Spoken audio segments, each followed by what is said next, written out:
Hold on a sec.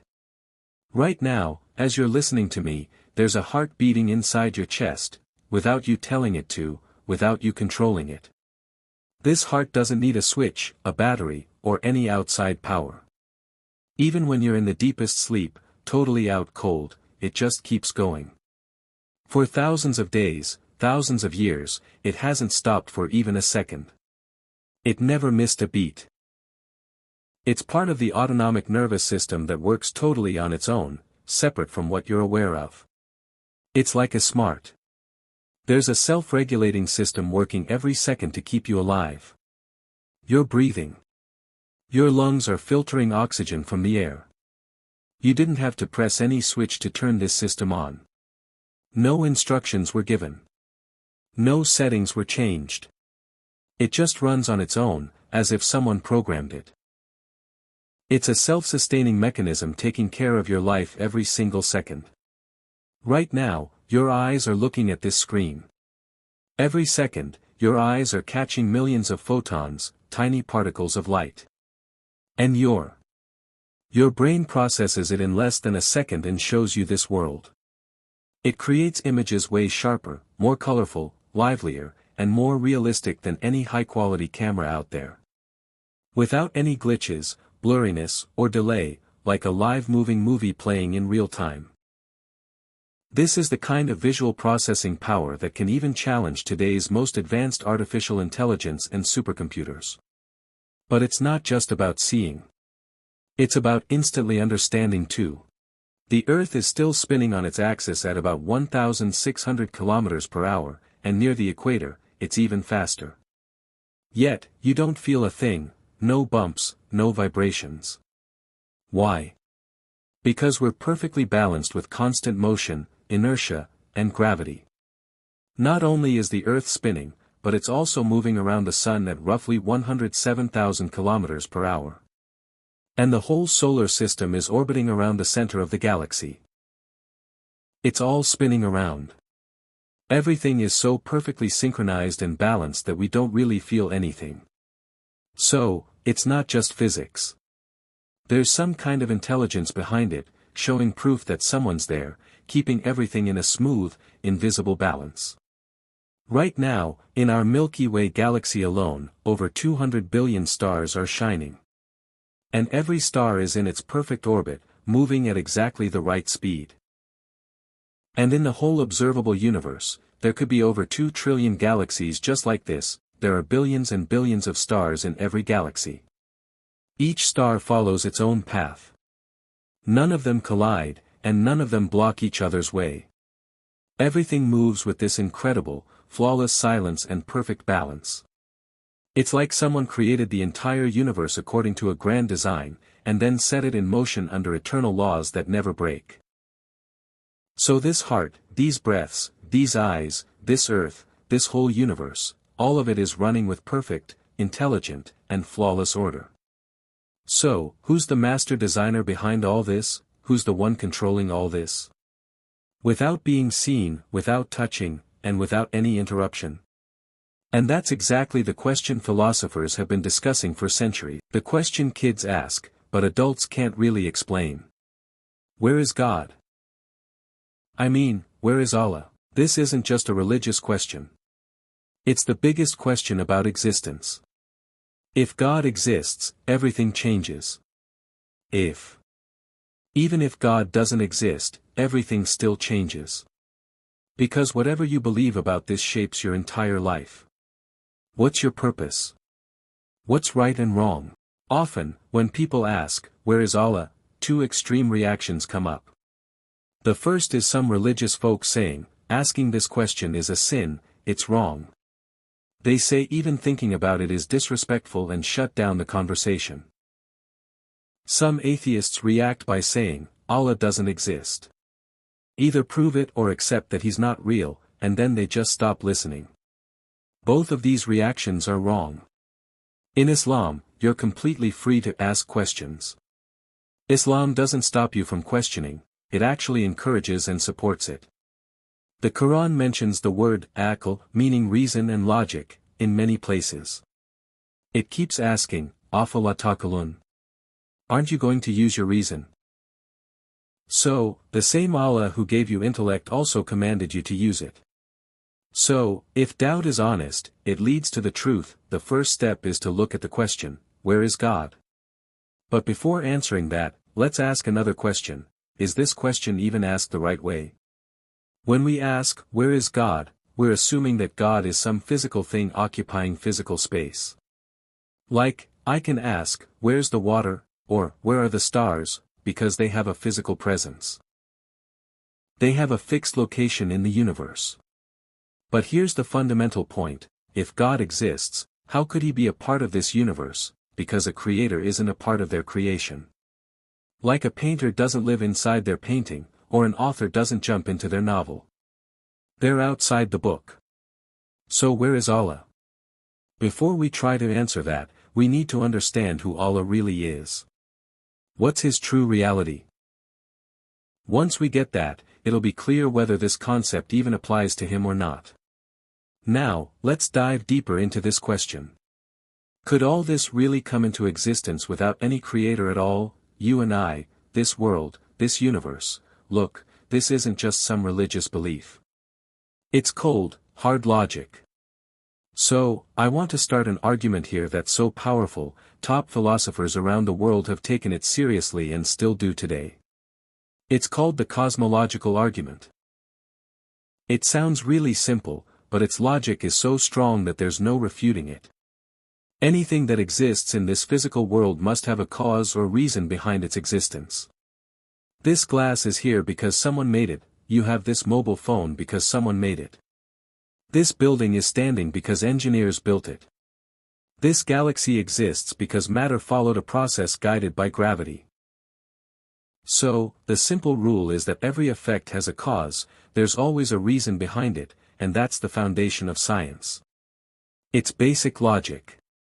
No serious thinker, even an atheist, can deny this fact. So now just think, doesn't the whole universe itself have to have a cause for coming into X? Was there a reason? Or did it just suddenly appear out of nowhere without any cause? Science itself agrees that this universe began with what we call the Big Bang. That means about 13.8 billion years ago, space, time, matter, and energy all started from a tiny little point. And everyone in the science community agrees on this because it's not just some random guess or theory. It's based on solid observations.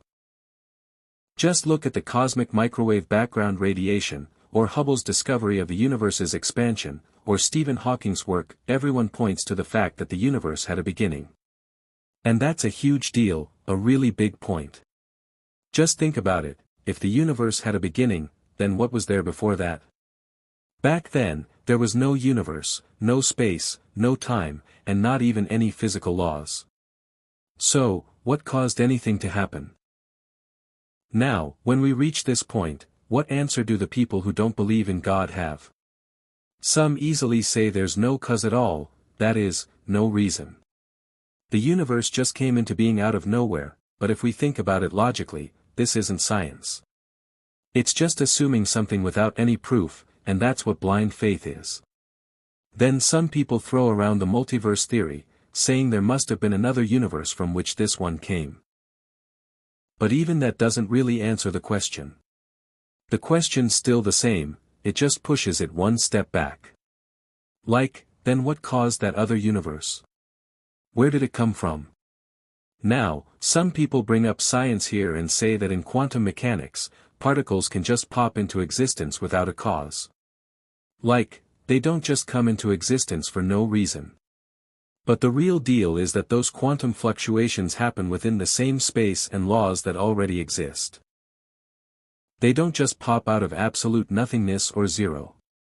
So we end up at an unavoidable conclusion: there has to be something uncaused, something eternal, something beyond time and outside the physical universe, and it must have enough power to create the entire cosmos, like 2 trillion galaxies, each with billions of stars, dark matter, dark energy, the fabric of spacetime, everything. The power to do it comes with perfect fine-tuning. So, the point here is that the one who created this entire universe wasn't created by anyone. He is the creator of everything and the very first cause. That's why in philosophy, he is called the uncaused first cause, meaning a beginning that has no beginning before it. And this is exactly where the Quran challenges those who have doubts. In Surah Tur, verse 25, Allah asks, "Did these people create themselves out of nothing? Either you're your own creator, or someone else created you." This is a simple, logic-based question from the Quran. It's the same question philosophers have debated for 1,400 years, did you make yourself, or were you made? Both are impossible. So, for us to exist, there has to be a creator. If we didn't exist, this question wouldn't be. The universe itself is an argument, a sign. And these arguments aren't based on some emotional story. These are logical points that top philosophers today, like William Lane Craig, Alvin Plantinga, and many non-Muslim thinkers accept. This is where atheism is defended. You need a huge amount of faith to believe that the universe just made itself. That it fine-tuned itself on its own. Like, all the laws of physics just came into being by themselves, and somehow it created conscious beings. Islam says that this is impossible without a creator. So, now that we've logically proven that God must exist, the next question is, where is God? What does Islam say about him? Is he inside creation? Is he everywhere? Or is he completely separate and above creation? Islam answers this question in a very clear, precise, and balanced way. The answer isn't just some philosophy, this isn't taken from any book, nor was it invented by some modern thinker. This answer comes straight from the Quran and the teachings of the Prophet Muhammad, peace be upon him. For over 300 years, the greatest scholars have understood and conveyed it the same way we do today. In Islam, Allah is unmatched. He's totally unique, there's no one like him. And the most perfect definition of Allah is found in Surah Al-Ikhlas in the Quran, which is considered the most fundamental way to understand him.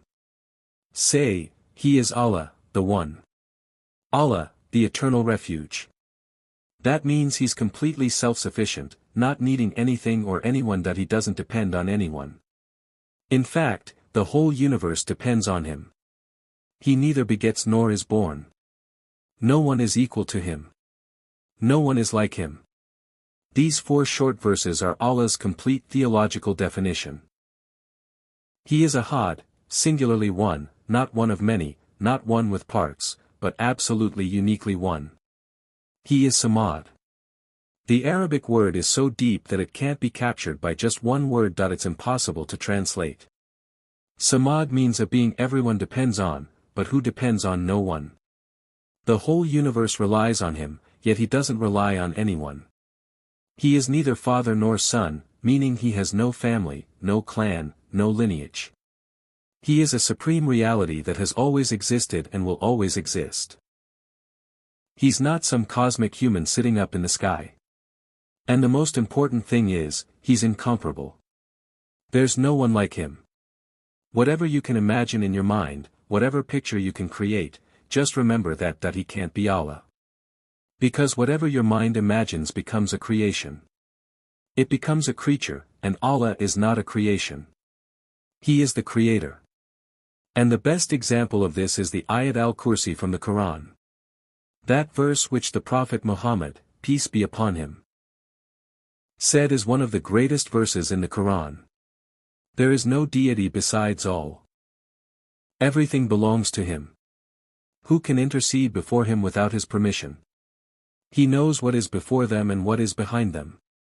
And they cannot grasp any of his knowledge except what he wills. His throne extends over the heavens and the earth, and protecting them doesn't tire him at all. He is the Most High, the Most Great. Surah Al-Baqarah, Ayah 255. So, this isn't just a religious verse, it's a philosophical masterpiece in itself. You can't even question him. No sleep. That means Allah doesn't need rest. He never gets tired. He's a force that holds the entire universe every single moment. His throne surrounds the sky and the earth. Now, this throne isn't some physical chair to sit on. It's a symbol of his kingship, his knowledge, his wisdom, His reach, and His power. The whole universe, with its 2 trillion galaxies, fits within the power of His throne, and protecting them never wears Him out. There are billions of stars in the sky, trillions of planets, 8 billion people on Earth, each with their own heart, their own heartbeat, their own questions. Keeping all of this running at the same time doesn't tire Allah. So, the God we're talking about isn't like humans. He's an infinite, perfect, and complete existence. Absolute existence. So, the question is, where is Allah? If Allah is that infinite being who created space and time, who created physical reality, then if someone isn't dependent on anything, how can they be inside space? They're actually the creator of space. Like a painter isn't inside their painting. Allah isn't inside His creation in a physical sense. But this is a bit complex. He's not absent either. He's not away. He's not far. Because the Quran itself tells us that we're even closer to Him than our own jugular vein. Being closer than the jugular vein. That's the most beautiful way to express how Allah is both the highest and the closest at the same time. He isn't confined to any one place in space. He's everywhere. He's closer to you than anything else. He's not just outside of you, He's even closer than the voice rising inside you. There's a Hadith 𝗩-𝗧𝗨𝗕𝗘 where Allah Himself says, "I am exactly as my servant thinks I am, and I am with him when he remembers me." So the question is, where is Allah? Honestly, He's closer than any answer you expect yourself. If you look for a being full of mercy, you'll find that He is the most merciful. If you believe that He's somewhere far beyond this world. If He's far away, you won't find Him. It's your perspective and perception that matter here. And there's a very powerful and beautiful verse about this. When the question comes up, where is Allah, the Quran tells us, Ar-Rahman is established upon the throne. The throne is the highest creation in the entire universe. Allah being on the throne shows His supremacy. He's the highest, above everything. But at the same time, through His knowledge, power, and might, He's also the closest to you. Now, some people think this is a contradiction, yeah. But this isn't really a contradiction. It's a divine paradox. It's just that our limited, finite human language can't fully capture it. This is an incredible attempt to describe an infinite and magnificent existence. Let me make it a bit easier. In Surah Mulk, verse 16, Allah says, "Are you not afraid of Him? Of the one who is in the sky, who can shake the earth beneath you and swallow it whole." Here again, the word "in the sky" is used. This is repeatedly said to show that Allah is above His creation, but Allah's attributes are immense. There's also a really important balance here. Look, to understand this better, Allah Himself has given a perfect example in the Quran. Allah is the light of the heavens and the earth, and His light is like a niche with a lamp inside it. The lamp is inside a glass, and the glass shines like a bright star, like a pearl. The lamp is lit with the oil from a blessed olive tree, neither of the east nor the west. Its oil is so pure that even if no fire touches it, it still gives off light. This is light upon light. Allah guides whom He wills. It talks about the guidance of God's light. Look, this example is really powerful. The lamp is in one place, like Allah is above His creation on the throne. But its light spreads everywhere, reaching every corner and every darkness. In the same way, Allah is above the throne, but His knowledge, power, guidance, and vision reach everywhere. Allah's attributes are immense.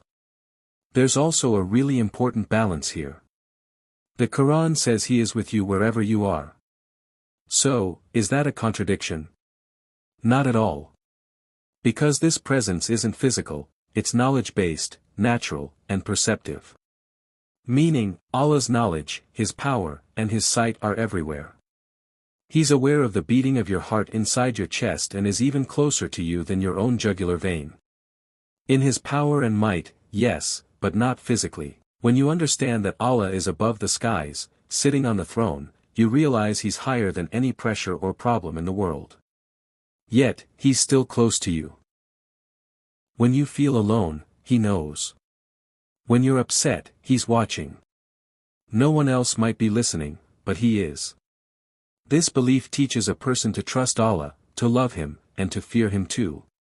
So, here's a simple and clear answer: where is God, where is Allah? Allah is above His creations, beyond all beings. He is seated on the throne. But His power, His knowledge, His strength, His light is everywhere, like the glow of a lamp spreading all around.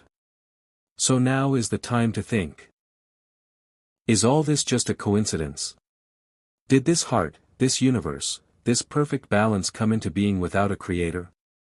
Or is that creator, who is above on the throne, truly real and watching you? This isn't just an end, it's a beginning. If you're still doubtful, read and think more deeply. But if there's a small voice in your heart telling you, yeah, this feels true, don't ignore it. That voice is from Allah, calling you towards His light. May Allah guide us all, open our hearts to His love, His mercy, and give us the ability to recognize the truth that we really need. Thanks for taking the time to watch this video. Where is God? Allah is above on the throne, yet He is very close to your heart. Some points mentioned in this video are taken from the Quran and Hadith. If there are any mistakes, they are my own. The religion of Allah and His Messenger is free from all errors. May Allah protect us.